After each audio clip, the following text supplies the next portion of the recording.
Okay, we welcome on someone everyone knows very well. She is one of the hosts of Shark Tank. It is Barbara Corcoran. She's also obviously a very successful businesswoman before Shark Tank, but Shark Tank is probably how you know her because she's coming to your living room every Friday night? Yeah, Friday night. Soon to be Sunday night. Soon to be Sunday. Ooh, is that breaking news? Yep. Okay. Oh, breaking right here today. Okay, yeah, there we go. I'm going to start this with an offer for you, okay? I want to set the stage for you. In 2014... No, thank you. Okay, listen to me. Just listen to me. Okay, In 2014, I offered Mark Cuban 10% of my brain for $1 million. You did. He turned it down. You don't have to answer now. You can answer at the end of the interview. I will offer you the exact same thing. So my brain, there is no, it hasn't gone up in value whatsoever. 10% of my brain, $1 million at the end of this interview. Just keep that in the back of your head. Yeah, I don't have to. I have the answer already. It's a yes already? Definitely not. Okay, all right. So Barbara... I could tell you're not even smart just hearing that question. All right. How could I phrase it differently? She's a shark. It's 10%? not. You don't 10% have of my a brain shot. is- Let's get on with business. 10% of my brain's a good offer, but okay. All right, so I wanted to start a little background that, everyone obviously knows you from Shark Tank, but they might not know the background of how you got into business and kind of at what moment in your, upbringing did you realize you had that entrepreneurial bug? I never realized that at all. I knew I was a terrible student and couldn't succeed at school, and I did know that every job I ever had, people liked me. That was a head start because I started working at 11. And I enjoyed every job I ever had. And so I really liked being on my feet. I liked people a lot, but I never thought for a minute that meant that you'd be good in business. Mm-hmm. So when you say you weren't good at school, like a C student, or are you just saying... No, I was a straight F student. Please. Oh, really? Oh, absolutely. They just pushed me through that system to get rid of me. No. But I did have Margaret Garrity, who was the girl that lived down the street with the thick eyeglasses, really chubby. And nobody liked her. I loved her. She did my homework every night. That was smart. Street smarts, absolutely. So you get into the real estate business in 1973, correct? Yes, correct. So how did that start? What was the thought process behind it? It was a lucky break, and it wasn't even my thought process. I was a diner waitress in Fort Lee, New Jersey, and one night a man walked in, and he became my first boyfriend. I was 23. It wasn't like I was not wanting a boyfriend. I just never had one. And he gave me a ride home. We became boyfriend and girlfriend. He was 10 years older than me, and it was he who said I should try my hand at real estate. I had a great personality, and he offered me $1,000 to start a brokerage firm. He took 51%, which now later I learned meant he controlled, which I didn't know then. Right. And I took the 49%, and I started with my 2 roommates in New York City on my first apartment.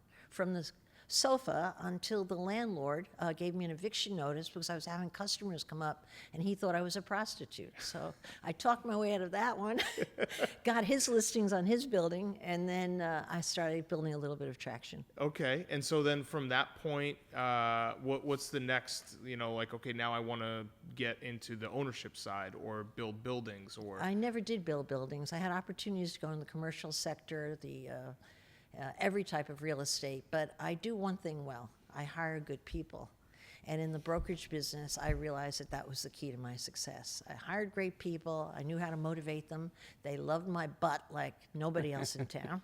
And they would jump off a cliff for me because I would jump off a cliff for them. And it was just using the same formula again and again that built that business, and I thought it was wiser to stick with my knitting. So going to your formula, Barbara, we've talked about this offline. Oh, who are you? My name is Alex Rodriguez. I am. God, you're good You're my looking. hero. You're my hero. Yeah. I bet you have a few.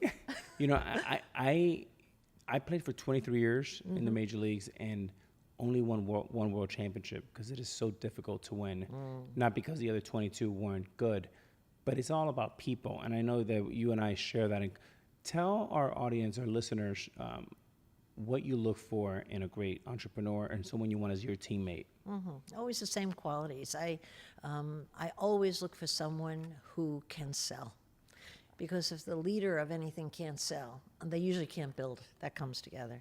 I also look for high energy. I find that people that don't have high energy popping out of their skin that they generally don't have the energy and drive that it's going to take to build a business. I look for someone who's naturally competitive and a poor loser, not a good loser. I mean, they might be gracious with their words, but they hate losing. I hated losing anything. I would compete with people that weren't even my competitors just because I didn't want them to be better than me. Kind of a sicko kind of a thing. And that's the last magic quality that always guarantees success, which is I look for someone who's needy, has something to prove, someone who's had hardship growing up, a dad that damned them to hell, a poor student, some illness they got over, something that puts claws on their hands to survive.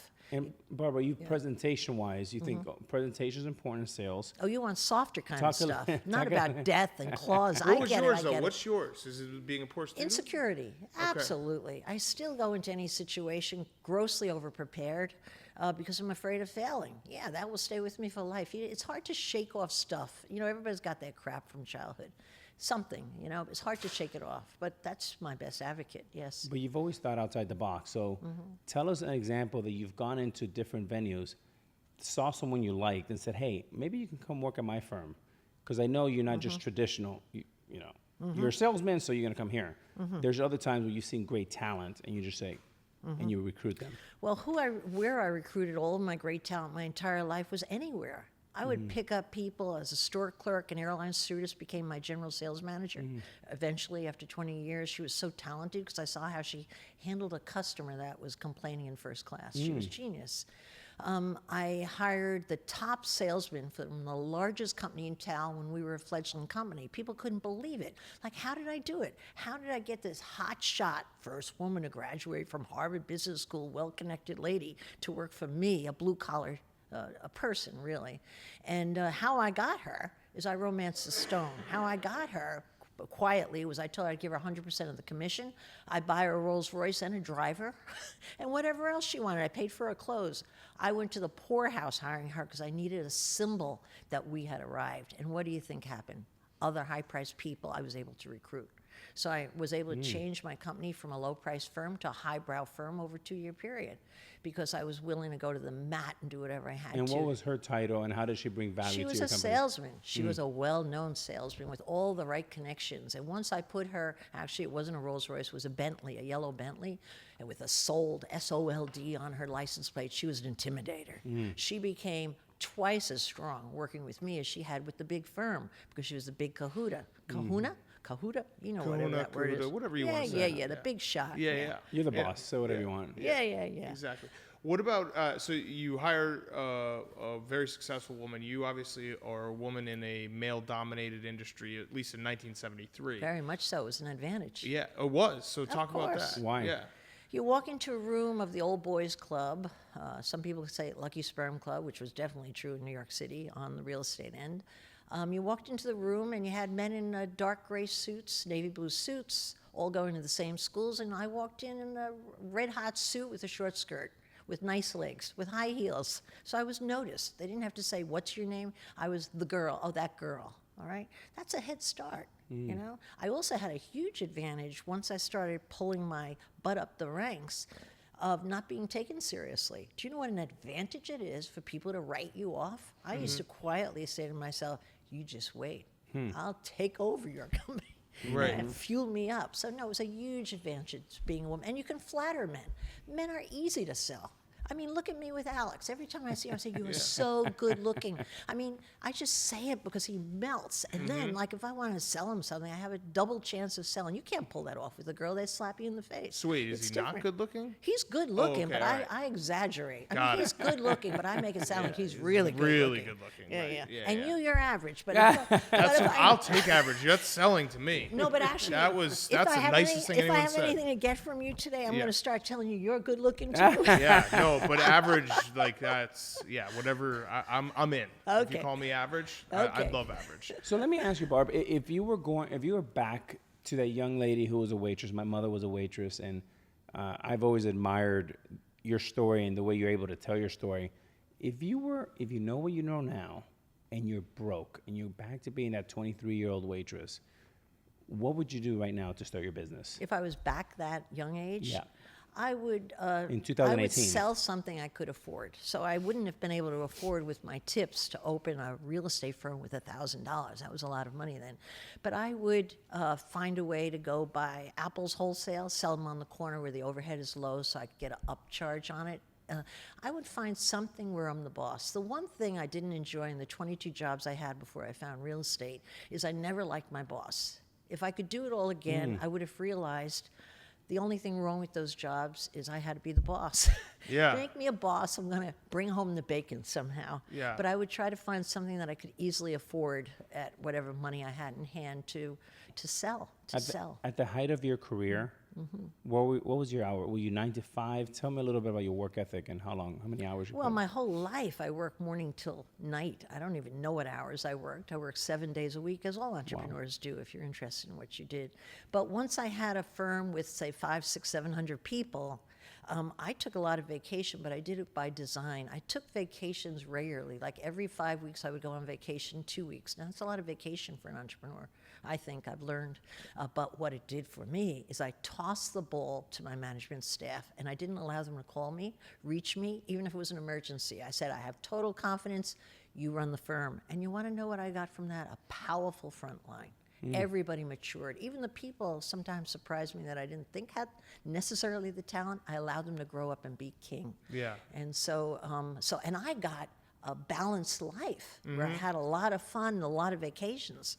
Well, that's interesting because I think a lot of people who are as successful as you, a lot of times they want to be involved in every little thing, and they want to be in control of every little thing. Because they're perfectionists by nature. Right. Yes. And so it sounds like you're kind of the opposite way, someone a little different than everyone else we've talked to, in that you want to just empower good people to carry it on. Well, for I you. really want both. I mean, I really like perfection. I really like things done well. I love details cared about, and I notice detail. So I do want that. But I think I learned in my 5th year in business that if you're going to build a big business, you have to accept 80% is good enough. Once I thought to myself, well, if they're 80% as good as me at that, whatever that was, that's good enough. Because until you set yourself free and allow that, you don't have the time to build. You really don't. You can't move on to the next thing. I mean, when you're running 600 employees, that's 600 personalities, egos, problems. What did you learn from that, and what was the most challenging part about scaling a business to that size? The scaling the business was a snap for me. I don't want to sound cocky because I'm one of 10 kids, and my idea of heaven on earth is a crowd with not a lot of room. And so I was building, I now realize I was building a replica of my mother's family, okay, with the same attitude, the same ethics, the same thing that went around our kitchen table, right?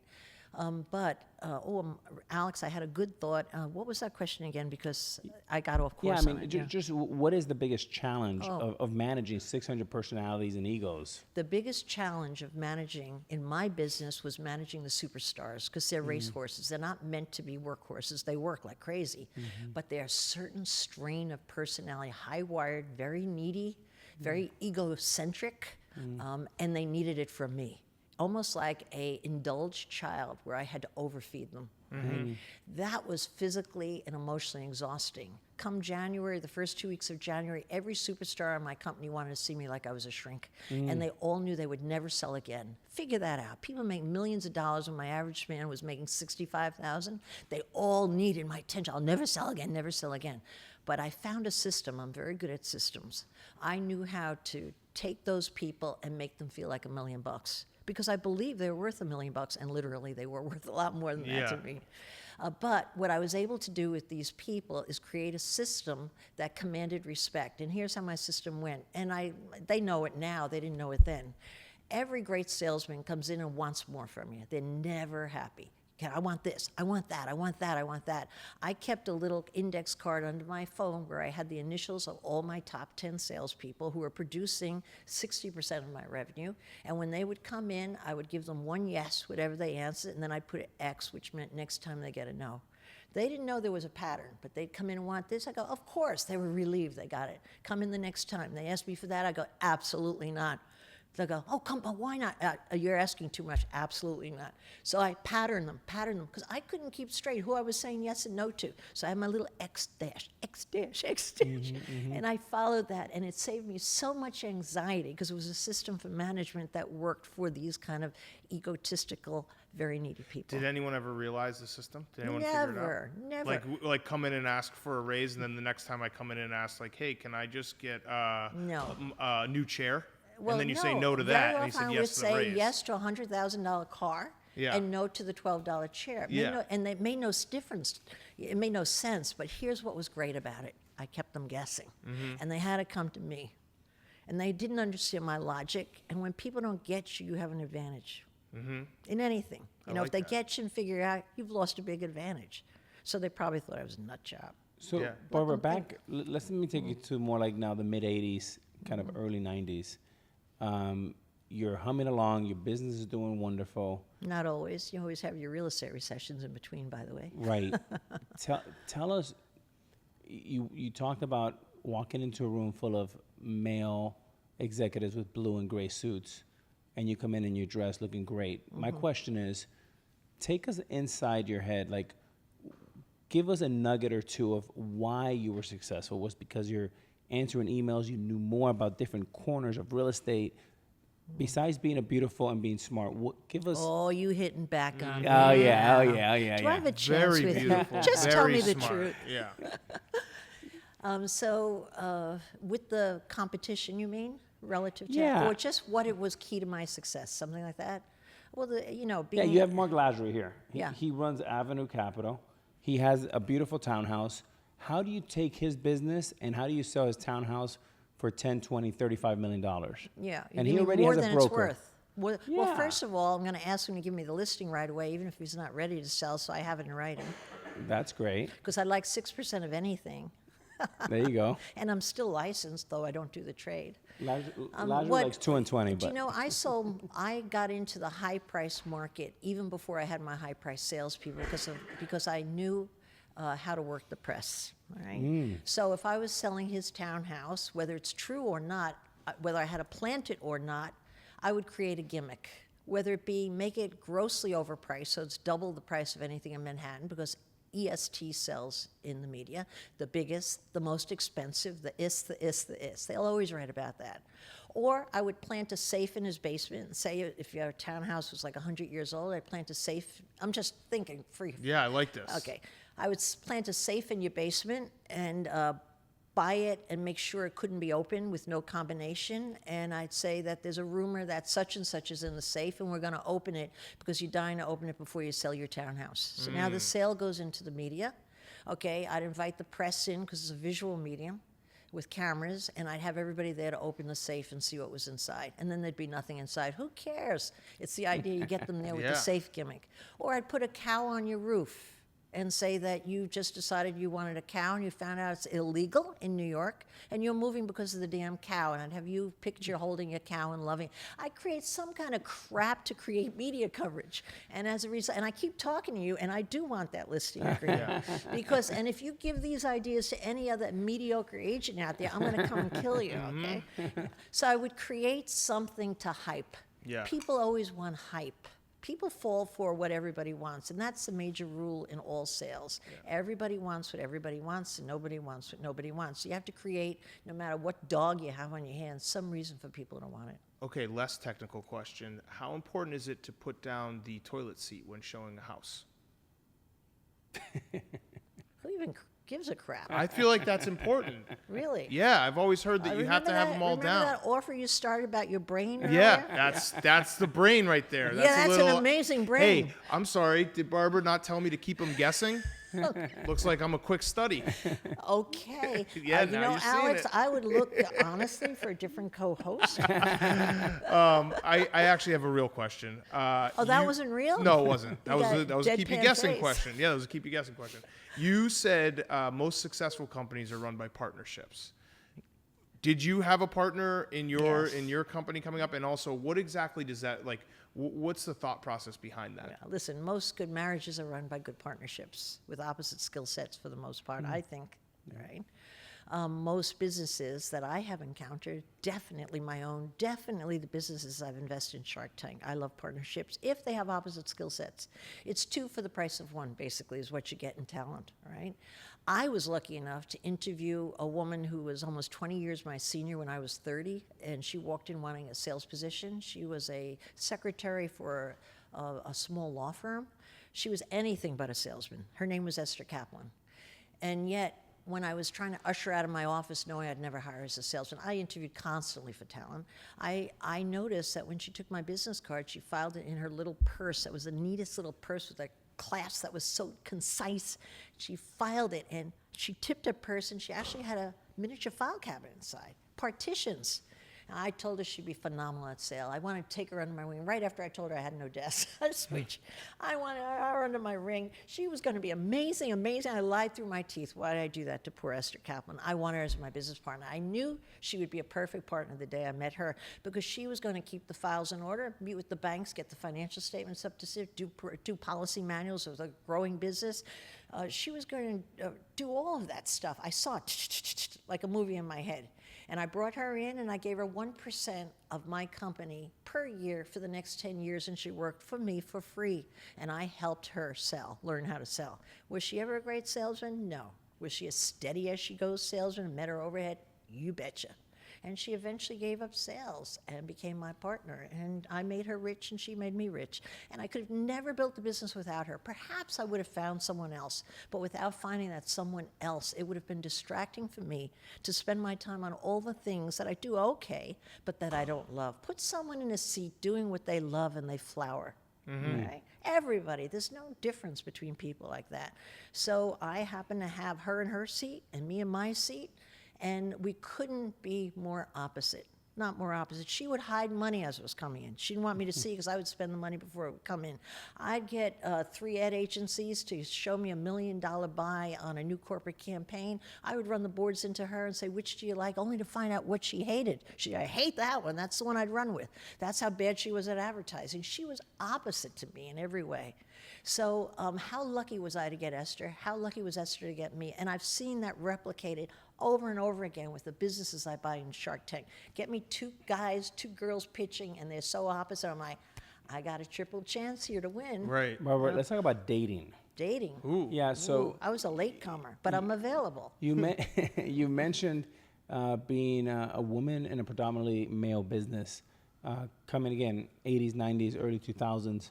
It was changing, though, Alex. By the 90s, there were a lot more females coming in the field, owning businesses. How many times, or can you even count, did you get asked out in the middle of a sale, or people thought, oh, maybe I have a chance with this beautiful person?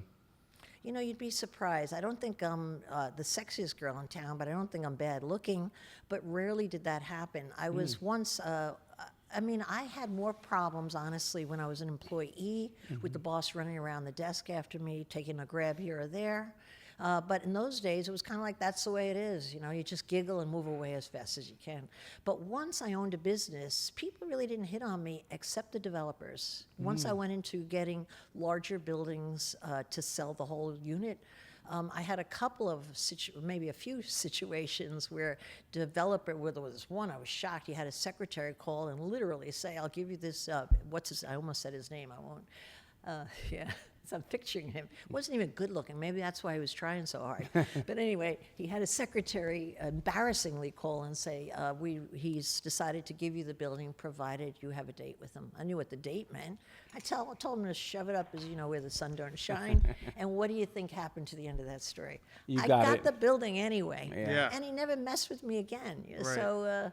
So it was more of a problem as an employee, certainly, than when you're the boss. Yeah. Where is the real estate market going? Can you just tell me so that I can get some tips?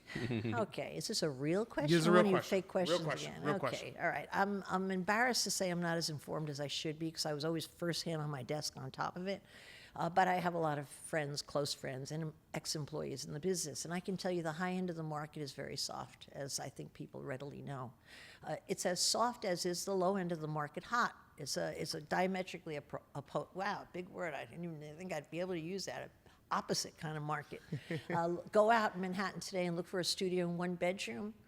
What you'll pay for a 1 bedroom anywhere in town, bearable that looks at a brick wall will be $1 million.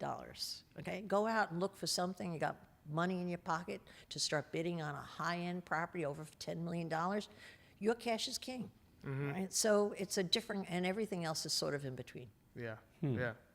So I'm always shocked at how many cranes are on the horizon, Yeah. which spells development for the next 3 years Yeah. at least. Yeah. Yeah. yeah, late in the game for sure.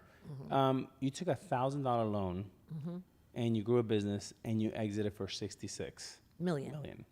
not But 66. Decent 000. ROI. Yeah. Yeah, decent, Decent. but that's what people think Barbara's business is all about. But there's actually something underneath that is much more valuable than that. And you ran into this ironically by mistake. Tell us about I'm dying to know what you're talking about. owning your offices.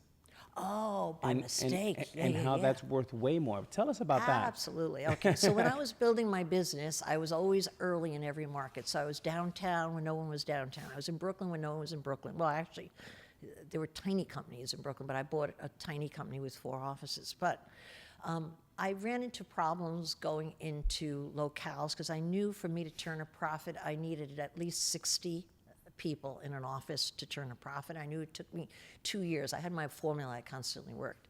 And I couldn't find a floor plate with 60 people in Greenwich Village and Chelsea. They didn't exist.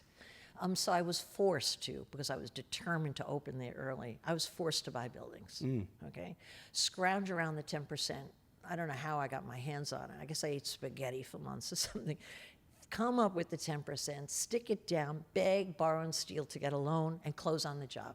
10% equity, 90% debt. Not 90% debt. I was never afraid of debt because you know what's great about being poor? You have nowhere to go but up, nothing to lose. You know, when you're a rich kid, you're worried about losing your dad's fortune, right? When you have nothing, what do you care? You go back to doing the same old stuff you started with. So it's very freeing. So I would go at risk at these buildings because I was determined to get an office there. And that would pay the rent for the first and second floor, and I'd have tenants above. Typically rent control in these areas where you couldn't get much rent. But what do you think happened when I sold my business for $66 million, which I don't know how many years ago that was, 12, 15 years, time's flying. I found out that my property of the buildings I bought was worth more than my business. Right. I didn't feel that. How hard did I work to build an equity worth $66 million every day of my life, endless hours? How hard did I work to make $66 million in real estate? Didn't do a thing. That's unbelievable. Except come up with the 10%. Yeah. So, Barbara, just keep there's- moving neighborhoods. Yeah. Yeah. There was one neighborhood that you bought, I believe it was a meat packing, Yes. that you have refinanced it like 2 or 3 times and you still own the building. Well, that's actually a building on West 11th Street in Greenwich Village. I own 2 buildings on West 11th Street, yeah. That was my first 2 buildings, yeah. Oh, yeah, I know what you mean. All right, so what happens very often is when you're building your business, all your money's in the business. That was, am I talking too fast? I feel like my mother. No, you're doing great. All right. It's a great listen. Okay. All right, so what was I saying? You were saying that Yeah. one of the businesses that you bought, buildings that you bought, was a wonderful investment. Refinancing. Yeah. Okay. So when you're building a business, all your money goes back into the business. So I lived, even though I had 900 employees, I lived like I was starting out. I never had a high overhead because I never had money for myself. I took tiny little salaries because my whole goal wasn't to live well. I had never lived well. My whole goal was to build a business. That's what I was bent and determined to do. So I would constantly put the money back into the business. But lo and behold, what I didn't realize is when I finally had my first child at 46, and he's going to a private school in kindergarten, I'm like, oh my God, if I lose my shirt, I'm going to rip this kid out of school. He needs his own bedroom. He can't move into my 1 bedroom with my husband and I. And so what I did is I looked around for cash to buy an apartment. The business didn't have it. It was a bad year, but that's when I discovered the word refinancing. And I went back to that West 11th Street building that I had already by then owned for 15, 20 years. And I found out that $800,000 building that I had bought, which was making a lot of money with the rents coming, despite the fact it was still mostly rent control, I found out that I could refinance it and pull out $4 million. Tax-free? Yeah, tax-free. And That's so pretty I good. pulled out $4 million and bought my first apartment. Wow. And every time I've upgraded my apartment or needed a country home or a ski house or a beach house, I just refinance one of the buildings, take the money out cash-free, and buy what I want. It's a miracle what real estate does. Barbara, it's what's the been your- slow, easy way to grow rich. What's been your largest refinance? Well, I'm pretty conservative. You know, I like to have equity. Probably I've never refinanced more than $4 million at a clip. Nice. Usually less. Yeah, I don't like to keep the building that skinny. So Shark Tank. Can we talk about Shark Tank? Yeah, of course. How'd you get involved in Shark Tank? Well, who approached you at first? I just got a call from Mark Burnett Productions that asked if I'd be interested in being on a new show called Shark Tank. One of these girls that pitches does the peopling of the shows. I guess that was her occupation. And I thought it was a fishing show, so I didn't think it was up my alley. But when I heard it wasn't a fishing show, I said, yeah, it sounds like something I could probably do well with. Yeah. So you get involved. You know, you've obviously been on it. You've been tremendously successful. What is the best investment you made, and what was the worst investment you made on Shark Tank? Well, most people think best means most profitable, and clearly that would be Grace and Lace, which started as a lace baby sock company when they pitched on Shark Tank, and today is a $30 million a year business. Decent. Yeah, Is beautiful. that top business. line gross? Yeah. So, and very profitable because I've been repaid every year, double fold, triple fold, again and again and again. Okay, but they're great entrepreneurs, and they had a Right. dream, and they're passionate, and they just keep building, building, building. And they're both talented, the wife and the husband. Okay, and interestingly enough, they had that magical ingredient that I love to see, which is hardship. They had invented the little knit sock while the wife laid in bed when she was pregnant with her first baby for 7 months, and then lost a child. And they were going to go down the drain on that one until Rick, the husband, said to his wife, Melissa, we could moan and groan and cry for the rest of our lives over this loss, or we can make something good of it. And they built a sock company Yeah. of those little baby socks. That's when I met them on Shark Tank. That's fantastic. And then what about the worst? Or, you know, I mean, the Oh, one there's that a lot of worse. Which ones didn't do you work want to out. hear? Yeah, I mean, what, yeah. you know, tell us, here's a better way Yeah. to explain it. What is the I like characteristic? to leave the bad ones behind. You know? Yeah, but no, but what is so we don't have to name names on Yeah, the yeah. bad ones, but what is the characteristic that you have found common through a lot of the failed ones? Oh, undoubtedly, the tendency to feel sorry for yourself. You know, when we close on a deal on Shark Tank, we usually have a Skype call. We start working with them, try to figure out what's working for them, what they should do more of, in a very, you know, peripheral kind of a way. And what I have found is after Shark Tank is over, once they've aired and they've had all their sales and all the glamour and they're suddenly a celebrity and, you know, all these entrepreneurs, people know who they are. Can I have a selfie? They're flying. And then something goes wrong. Usually it's 2 to 3 months after they've appeared on Shark Tank. The inventory didn't come out right. They can't use it. Okay. The kitchen blew up. You name it. Things go wrong in businesses. It's more of not a matter of dreaming. I think it's more of being able to get past obstacles. So the first big obstacle comes up with the entrepreneur. Typical pattern. This is when I pay attention. Before then, I really haven't made a concise judgment of the entrepreneur. Because when I'm on the phone or the Skype call with them, when the thing goes wrong, I listen to their attitude. There's only 2 ways people go. One is they take it in the chin and go, holy crap, what am I going to do? I'm thinking of doing this, blah, blah, blah, blah. They're moving on mentally. Then I have the 2/3 of the entrepreneurs who are like, you know, he promised me. I can't believe he did this to me. I told him. I hear that tone. I go right over to my wall where I have all my entrepreneurs in my office set in a beautiful matted frame, and I turn them upside down and hang them upside down. So I never make the mistake of putting any more time into them. All I have is time. I get spread more thin as every season is added. I just want to spend time with the entrepreneurs that don't feel sorry for themselves. Laura, if you were to say, how many how many companies do you think you've bought over your time I at Shark think Tank? I've probably committed to 70 some odd businesses and closed on a little bit better than 40 of them. And now the other question that you would want to ask is what percentage of the 40 have been hugely successful? Yes. And I would say 20%. And the other ones that just failed miserably, or they're just kind of, No, they bumbled by, but will they prove a good investment for me? Definitely not. Will they prove a decent investment for the entrepreneur? Yeah, they'll make a living. But is there enough juice in it where an investor has any right being in there? Absolutely not. And then you have about 1/3 of the businesses that really have gone out of business years ago, but they won't close up shop.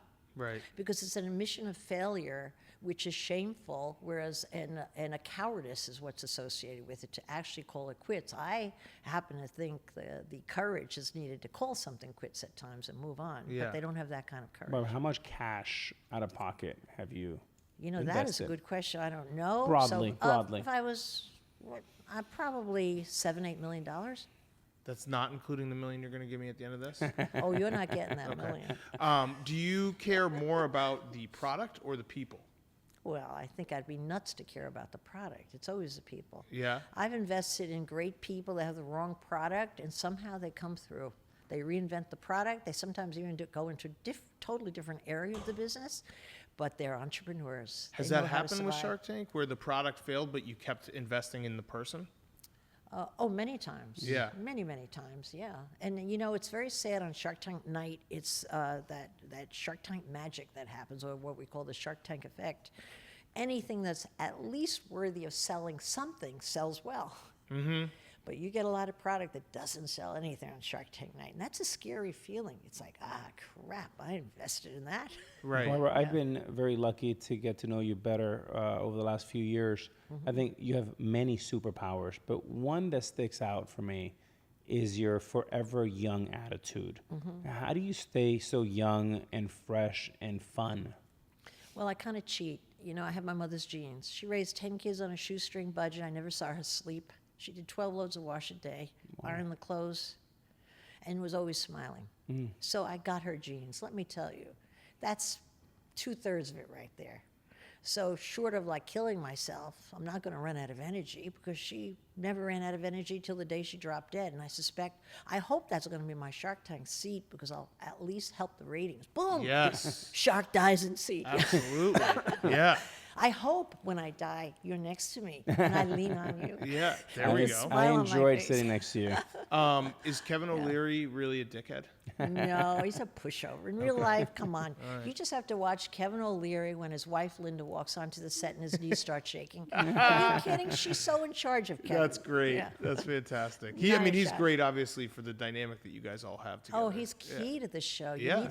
you need someone to hate, and even as the years go on, even those people who used to hate him see right through him. After a while, you see he's not a bad guy. Yeah. Barbara, He's got what's, his routine. what's Yeah. next? I mean, have you built your dream home? Have you bought your dream home? What's next? Why are you still doing it? Hey, listen, I've built my 6 dream homes. I have the most beautiful apartment in all of New York. I'm sorry to say, I'm sure yours is nice, but I'll never invite you over because you'll covet mine, okay? Of course I have dream homes. You know, the only thing that I keep my eye on is health and my kids. I have a 24-year-old great kid, and I have a 13-year-old so far great kid. And I have a husband that drives me absolutely nuts, which means I was here on Earth before, and I'm getting punished for something. I don't know what I did. But no, do I have a dream? Yeah, I want to go on forever. I don't want to die. Tell us about your youth. What are you doing for training these days? You know what I And, have? and nutrition. Nutrition, I eat what I want, which is mostly bread, Wow. cheese, and good wine. Hell yeah. Good wine in my book is under 15 a bottle, but relative to that, good wine. And I work out religiously from the day I gave birth to Tommy, 3 times a week, 3 hours a week. But I've got a good body; it just bounces back, and I've goofed off. Did you get that from mom or dad? My mother and father both physically were very strong. Yes, Yeah, both were, yeah. and energized. Yeah. Can I pitch you some of my ideas? You know, you might want to send me an email. and Okay. I'd have All you right. Here read we it. go. First Oh, one. you're serious now Yes, again? First Okay. one. Okay. Alex, you're going to invest. I'm not doing any of this. Do you obviously you're a New Yorker. You take the train, I assume? Not anymore. Okay, not anymore, but you did. Yes. You used to. Yes. Do you of remember course. that feeling when you run down and you miss the train by a split Inch. second? Yeah. The worst feeling It's in the worse world. than by a mile. It's the worst, Yeah. okay? So here's my idea. Everyone signs a waiver in New York City, Yes. and the last train is actually just a flatbed that you can jump on. Ooh. If you die, you die, and New York gets your life insurance money. But Yeah, I get you it. don't have to deal with that feeling of going down and missing the train by just a second. Yeah, I think that's really a stupid idea. Okay, all First right. of all, every creepy guy is going to be there groping girls. What do you And right- mean? And right now, it's not a good time to introduce this idea. Okay, Your all right, your okay. timing is terrible. All right, next one. Vape, Do really they hot. get better? Yeah, oh yeah. Okay, go Vape, ahead. really hot right now. What's really hot? Vape. Oh, those. Yeah. Okay. Food, always hot Yeah. for all of time. Yeah. Food vape. Yeah, great. Just combine them. Yeah, So talk it's to like Alex. a vape that tastes like a cheeseburger. Sounds like you're 0 for Yeah, 2. it's- Yeah. yeah, it's okay. great, All right. yeah. We're working here. It's getting better. It's gonna get You know, better. you're going to lose your audience. Okay. GIF shirts. Do you know what a GIF is? GIF? GIF. A Oh, GIF. yeah. Yeah. Uh-huh. Put it on a shirt. Yeah, cute idea. Okay. Last one. This one you actually invested in, but I think we need an upgrade. The booby pack. I don't remember the booby pack. Did I invest in You that? invested in the booby pack. Yeah. It is a Fanny Pack Bra. Uh-huh. What about for men now? Because I have breasts. Oh, my God. Can I tell you, that's a good publicity hook if you're willing to take your shirt off, but I don't See, think you'd be that's the selling cow product. on the top of the Yeah, apartment yeah, building. Yeah, right. But I it am wouldn't willing go to take my very shirt far. off, Yeah, yeah. you get the publicity, but not a lot of sales. Okay, Yeah. that's just a taste of A taste of everything what? Of Something my brain, more to come? Of my brain that you could invest in for Really? the cheap price of $1 Amazing. million. An amazing brain. Yes. Amazing. Yes. You're making me realize how smart I am. When I pitched to Cuban, I gave him a little bell, and I was Yeah. like, as soon as you're done with the idea, you can hit the bell. And I pitched him 20 ideas, and he was just going like this the whole Well, I'm time. happy you've become more realistic and pitching. What were those, 4 long ones? Four ideas. Yeah, okay, four great. Ideas, yeah. And Yeah, you liked good. most of them. Yeah, I bet he did. Yeah. I bet he did. Yes. Barbara, I just want to basically, I have one more. First of all, I've always admired you, but I really admired you for what you do for society, for philanthropy. You're someone that's always giving back. You're such a role model to so many. I know my 2 daughters adore you and love you as they watch Shark Tank forever. I met your daughters on Yes, the set. yes, they were very Pretty excited. girls, lovely. I guess I'm always thinking my audience is my daughters and our children. What advice in today's, we're 2018, much different time, would you give? I always tell them you can be president, CEO, you can do anything you want. What advice would you give to the next generation, especially those young women out there that want to be the next Barbara? You know what? I think it's not a good idea to impose that kind of pressure on kids. I had the advantage of no pressure. I just had to be a nice person. That's not a big deal, I think it's important to let kids know that they should be exactly what they want to be. And that might be a full-time housewife. What's wrong with that if you could be a great mother and raise great kids? Nothing, right? I just think girls should feel the empowerment not to be judged and be whatever the heck they want. Mm-hmm. So I'm not a big believer in you can, of course, if you dream of something, I think you must put everything in your power to get behind and make sure it comes true. If not even for reaching the dream, you don't want to have a life of regret. When we all think of people that are unhappy, it's not people who tried and failed this or that. It's the people who never tried this or that because they were afraid. That's the sad people in life. The people who wish they should have, could have. They quietly have it inside. They don't tell you about it, but I could pick it up off someone right away. They fail to themselves. So I think trying for what you want is the key, and not what you want. Is it big enough, important enough? Is it intelligent enough? Just whatever you want, go for it. You have one shot, unless you believe you come back at it as a rabbit or a squirrel. You have those people out there. I just believe you have one shot kind of thing. You got to go for it, I like that. Yeah. I like that. Be yourself. Yeah, be your best self, and don't sell yourself short. Don't sell yourself short. Yeah. Life can make you feel poorly about yourself, but only if you're not really pushing hard against what you believe yourself should be. That's your best insurance policy, not to feel badly about yourself. Yeah. Because my God, I had enough people my whole life telling me I was stupid just because I couldn't read. How wrong was that? How dare they say that? I mean, now I'm happy I experienced that because it gave me fuel to get even. The revenge of the nerd, the dumb person, the Yeah. revenge of the dumb person. Yeah, you gotta get out of life what you can. I mean, why waste it? It's so precious, so precious. Anything left in your bucket list? No, I do everything I want. No, if I could have one thing on my bucket list, I would have 3 solid hours a day to tend my garden here in Manhattan, my little pots. And I never have enough time. But you know what? I'm always on the verge. I'm going to get that time. Yeah. Yeah. And I don't want to give up anything else to make the time. So I'm just talking. I'm not acting. If I really wanted, I'd be out there with my buckets. My own, not buckets, use a bucket list. My pots. Yeah, your pots. Yeah, I yeah. love it. Okay, well, thank you, Barbara. Appreciate it. My pleasure. Deal or no deal? With you, always no deal. Okay. All right. Okay. So Yeah, but next time I come to you're you, very I will have nice. the check. No, you're a very Yeah. nice guy. I Yeah. got A the lot of X. nice people are going to relate to you, but not a lot of smart ones. Yeah. Barbara, thank Pretty you much so, sum me up so much. perfectly. And tell us just one thing about season 10. Are you excited Yeah. about it? Of course. You know what I like about season 10? We're bringing more real people on set. We've had less technology pitches. I think the technology pitches on Shark Tank can get really boring. They very often don't air. And nobody feels sorry for the kid that went to Wharton, who raised $10 million and is out for the Sharks to give him a second round of $20 million. What?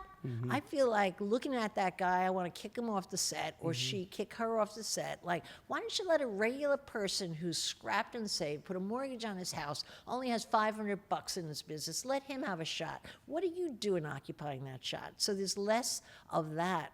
That's my pet peeve. Everybody's got a bitch about something, right? And so you have a lot more real people who are struggling. It's a last desperate act, nowhere to turn, sweat on their palms. Tears. No, I don't like tears. I never buy in anybody who cries. Remember that time? What's the That woman? Robert cried. That was Robert cried? awkward. I yeah, wasn't remember there. he's talking about the factory, sweeping his dad's factory. That It stupid was story? awkward. Let me yeah, tell you. that was awkward. He I've started to heard cry. that I was like, story. "Yo, dude, The chill Croatian out. Yeah. on the boat story? Yeah, chill yeah, out, man. right. Oh You my don't need to God. cry in front of Those us are here. fake tears, alligator tears. Come on. I Besides see you, right Barbara, through. who's the best regular shark? Mark. Why? Yeah. I'm going to say that because he's a billionaire. If I ever need money, I'm going to quote myself. No, Yeah. not really. He's the best because he has the widest range of intelligence in my book, and he has a genuine heart. You know, intelligence can get in the way of a good heart. You know, you get to be a snob, you start to feel above people. There's not an ounce of that in Mark Cuban. Yeah. Do you mind sharing with our audience the secret you told me while we were at Shark Tank? You leaned over and you Oh, said, yeah. you know, when Mark sat there the first day, can you share that? Of course. You know, Mark Cuban came in as a guest shark. And I knew we had a guest shark, and his name was Mark Cuban, but I don't read anything, so I didn't know who Mark Cuban was. That In was season 7 3, I years. think, right? Season 3, Yeah. yeah. Or maybe season 2. No, 3. Whatever. One of those early seasons. Anyway, he came in a T-shirt and jeans, and I saw him. He asked me if I needed help with my bags. He took them in my trailer. I went to tip him, but I didn't have my wallet. He goes, no problem, no problem. I thought he was like a nice guy on the set, you know, one of the hands or something. Anyway, next thing I know, he's sitting next to me in this $1 million suit. I'm like, wow, Mr. Cuban, Misty, he must be somebody. And then anyway, I had shared with Alex. When Alex went on the set of Shark Tank, he sat down in the seat, and I went, whoom. I felt it. And I think I told you within minutes, or maybe when we had our first pitch on the break, I said, you know what? When Mark Cuban came in as a guest shark, he was only supposed to be a guest, he sat in that seat like he owned it, and you just did the same thing. There was a heaviness. Now, we've seen millions of guest sharks, very capable business people, but there's a difference. There's like a little air between their butt and the Gravitas, seat. yeah. Not, cocky son of a bitch. He's just like Mark Cuban. Yeah. That's great. That's Yeah, but he fantastic. can't have my seat. Yeah. No, no. absolutely not. You're the star of the show. You and Lori are my favorites. Oh, yeah, really? Yeah. Well, I like that, but I wish you'd just say you're my favorite. Yeah. I don't like to share the limelight. Yeah. All right. Well, Barbara, thank you so much. My Appreciate pleasure. it. Very nice being here. Awesome.